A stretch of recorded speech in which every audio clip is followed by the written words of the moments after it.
আসসালামু আলাইকুম, আমি professor doctor A K M Fazlul Haque বলছি। আমি 30 বছর যাবত কলোরেক্টাল সার্জারি করে, আপনারা সবাই জানেন। আজকে আমাদের সাথে একজন পেশেন্ট আছেন, ওনার নাম মিস্টার জালালউদ্দিন। উনি ইংল্যান্ডের সিটিজেন, ওনার ওয়াইফ ব্রিটিশ সিটিজেন, ব্রিটিশ সাদা চামড়া আর কি, আমরা যাকে বলি হোয়াইট আমেরিকান না ইংলিশ। তো উনি মলদ্বারের সমস্যায় ভুগতেছেন। ওনার রোগ হলো অ্যানাল ফিশার এবং রিচার্জিং সাইনাস, মানে ফিস্টুলার কাছাকাছি। উনি ইংল্যান্ডে অপারেশন করেছেন বোটক্স এবং রাবার ব্যান্ড লাইগেশন, এটা করেছেন 2022 সালে। তারপরে ভালো হন নাই। তাহলে এরপরে কি সমস্যা ছিল? 2022-এ ইংল্যান্ডে অপারেশন করলেন। জগতের নিয়ম হলো যে বাংলাদেশ থেকে সবকিছু ফেল করে হয় সিঙ্গাপুর যাবে না, ভারত যাবে বা ইংল্যান্ড যাবে, আমেরিকা যাবে, এটাই জগতের নিয়ম। এখন উল্টা দেখা যায় যে ইংল্যান্ডের থেকে, আমেরিকার থেকে, ইটালি থেকে, অস্ট্রেলিয়া থেকে বাঙালিরা ওখানে অপারেশন ফেল করে অথবা অপারেশন করার আগেই আমার কাছে চলে আসতেছেন বিমান ভাড়া করে, আসে এখানে অপারেশন করতেছেন। একজন রোগী আমাদের সাথে আছেন, মিস্টার জালালউদ্দিন। আপনার দেশ হলো সিলেটের কোন থানা? বালাগঞ্জ। আপনি কি ওখানে ইংল্যান্ডের সিটিজেন? ভাই বোন কজন ওখানে সিটিজেন আছেন? আমরা 5 জন আছি ওই জায়গায়। আচ্ছা, আমার প্রশ্ন হলো যে যেখানে আমরা ইংল্যান্ডে শিখতে যাই, ইংল্যান্ডে সবাই যায় যে নিজেকে ধন্য মনে করে, সেখানে আপনি ইংল্যান্ড থেকে এসে আমাদের এখানে অপারেশন করলেন, আপনার কি দুঃখ, কি সমস্যা, সেটা একটু এক লাইনে যদি বলেন। ওই জায়গায় আমার অপারেশন করার পর, সার্জারি করার পরে প্রায় 2 মাস পরে আমি আবার ওদের কাছে যাই। ওরা চেক করে বলে, না এটা তো আপনার অ্যানাল ফিশার, এটা ভালো হয়ে গেছে, আর এই যে বোটক্স ইনজেকশন ফাইলস আর নাই। আমি বললাম আমার তো ব্লিডিং হয়, আমার প্রচুর সমস্যা হয়, টয়লেটে আমার খুব জ্বালা পুরা যন্ত্রণা এসব করে। ওরা বলে এগুলো আস্তে আস্তে ঠিক হয়ে যাইব। পরে আবার 1 বছর পরে ওদের কাছে আরবার যাই, আরবার চেক করে বলে, না এটা তো শেষ হয়ে গেছে, তাহলে আমি তোমার অন্য ডাক্তারের কাছে পাঠিয়ে দিই, তুমি যদি আমার বিলিভ করো না।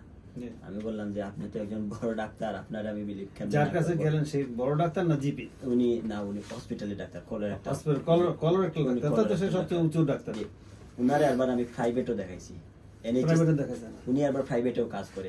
এনএইচএস এ ওই দেশের সমস্যা হলো গিয়া, আমি যদি আবার উনি বলছে যে আমার এই সার্জারি প্রাইভেটে করাইতে পারবেন, অনেক টাকা পয়সা যাইব। আমি বললাম তাহলে তো আপনি আমার এনএইচএস এ পাঠিয়ে দেন, আমি আপনার কাছে। উনি বললে এটা আবার 1 বছর সময় যাবে। উনি বলছে প্রাইভেটে আমি নেক্সট ডে উনারে দেখতে পারি টাকা দিলে, মানে এনএইচএস এ ওনাকে দেখতে হলে 1 বছর পরে দেখাবেন, আর যদি প্রাইভেটে পয়সা দিয়ে দেখেন 1-2 দিন পরে দেখাবেন, কালকে দেখাইতে পারবো না। আচ্ছা, এই সমস্যা। উনি আবার বলে যে তাহলে তো আপনার সমস্যা, এগুলো আমাদেরও হয় মাঝে মধ্যে, এগুলো এইসব বইলা পরে আমি আর ডিসিশন নিয়ে দিই যে আমি আপনার কাছে আসবো। এখন আমার প্রশ্ন হলো, আপনার সমস্যা আছে, রোগ আছে, আপনি লন্ডনে দেখালেন, কলোরেক্টাল সার্জনের উপরে তার কেউ নাই, তাকে দেখালেন, প্রাইভেটেও দেখালেন, সেখানে সে ভালো করতে পারলো না। অলরেডি 2022-এ একবার অপারেশন করলেন, বোটক্স করছেন, প্লাস আরআরএল করছেন, রিং লাইগেশন করছেন, তারপর ওখানে সে সমস্যার সমাধান করলো না। আপনারা যেখানে রাজি ছিলেন যে প্রাইভেটেও করার, সেখানেও সে করলো না বা পারলো না, আর আমি করার পর আপনি ভালো হয়েছেন কিনা সেটা বলেন। যে আমি আলহামদুলিল্লাহ অপারেশনের পর এখন পায়খানা করার পর শান্তি পান? আলহামদুলিল্লাহ। দোয়া করেন আমার জন্য।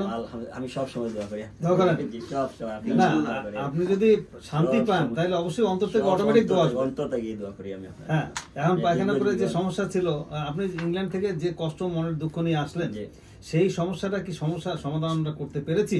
100% করছেন আলহামদুলিল্লাহ। 100%। এখন পায়খানা করে আপনি শান্তি পাচ্ছেন? আমার অপারেশনের পর থেকে যখন যে আমার প্রথম ফার্স্ট টয়লেট হয়েছিল প্রায় 2 দিন পরে, আমি কিছু টেনশনে আছিলাম, কিন্তু যখন টয়লেট হয়েছে আমি এত রিল্যাক্স ফিল করছি, আমার মনে হয় 8 বছর পরে আমি রিল্যাক্স ফিল করছি আমার লাইফে। আচ্ছা, তাহলে আপনার অপারেশন হয়েছে মাত্র কদিন হলো? 1 মাস মনে হয়। 1 মাস থেকে 3 দিন কম। 27 দিন হলো।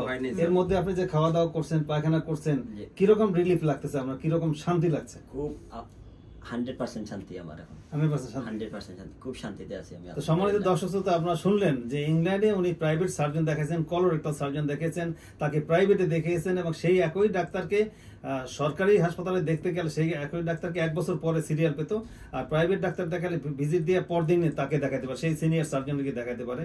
তাকে উনি রিকোয়েস্ট করছেন আমাকে সমাধান করে দেন, অপারেশন করে, যেভাবেই হোক, এটা তো আপনি নিষেধ করেন না তাকে।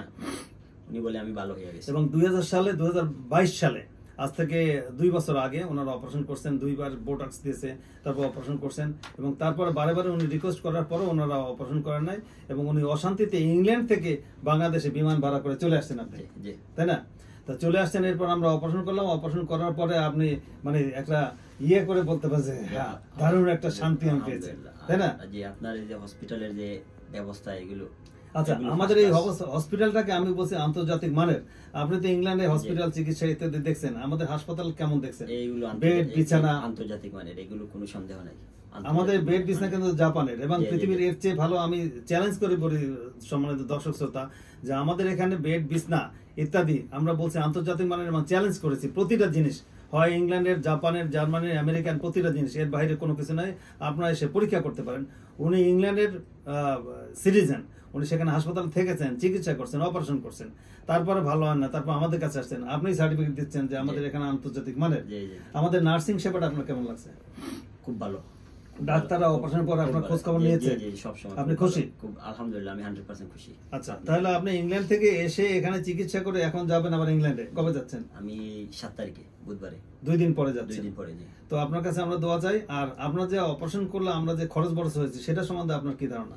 খরচ আপনাদের যে সার্ভিস, জি। এই সার্ভিস, ভালো সার্ভিস পাইতে হইলে আপনাকে টাকা পয়সা খরচ করতে হবে। জি, এখন আপনি বলেন যে এই অপারেশন অনেক জায়গায় আছে যে মানুষে কম টাকায় করায়, বাট ভালো সার্ভিস যখন আপনি নিতে চাইবেন আপনাকে আপনি টাকা পয়সা ইংল্যান্ডে যদি এই অপারেশন প্রাইভেটে করতেন, এইটা প্রায় মনে হয় তাহলে এটার সাথে তুলনা করলে আপনি হার্ট ফেল করতেন, ডাইরেক্ট হার্ট ফেল। অনেক খরচ হইতো। এটা প্রায় 8 থেকে 9,000 পাউন্ড যাইতো, ওরা আমার হিসাব দিছিল।